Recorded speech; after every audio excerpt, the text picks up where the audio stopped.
Europe 1 matin. Maxime Switek. Et on va complètement changer de sujet avec Vue du Net. Bonjour Maud Descamps. Bonjour Maxime. Une question ce matin, une question un peu bizarre Maud dans Vue du Net. Sommes-nous prêts à confier la garde de nos tweets à un proche pendant nos vacances ? Eh oui Maxime, car ce n'est pas tout de faire garder le chien. Aujourd'hui, il faut aussi penser à nourrir les réseaux sociaux pendant ces congés. Certains ont donc décidé de confier leur compte Twitter à des proches. C'est le cas notamment de la ministre de la Culture, Aurélie Filippetti. Et ses 78 000 abonnés ont pu s'en rendre compte il y a quelques jours avec un tweet plutôt surprenant. La babysitter Twitter a mal fait son travail ? Oui, 0 pointé. Un tweet avec 6 fautes d'orthographe a été posté sur son compte.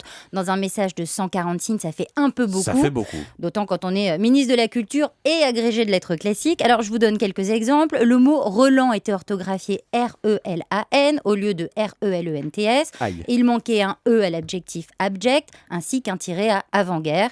Il n'en a pas fallu beaucoup plus pour que le web se gausse. La ministre, elle, s'est défendue. Elle n'est pas l'auteur du tweet. Aurélie Filippetti a même rejeté la faute sur l'un de ses collaborateurs chargé d'alimenter son compte Twitter. Alors on savait que des plumes écrivaient les discours des politiques. Ça existe donc aussi pour les réseaux sociaux. Oui, et Aurélie Filippetti n'est pas la seule à faire gérer son compte par un membre de son cabinet. La plupart des membres du gouvernement font appel à des spécialistes de la communication et des réseaux sociaux, et pas seulement pendant les vacances.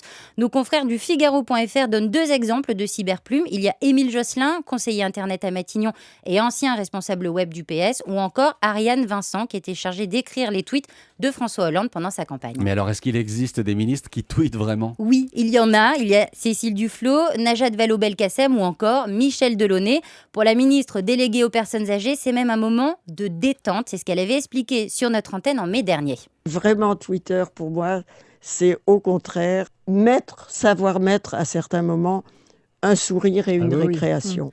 Un peu d'humour, une bonne idée, sans oublier évidemment une bonne orthographe. Voilà Maxime, la recette d'un tweet réussi. Les bons conseils de Maud Descamps, c'était Vue du Net. Merci Maud et à demain.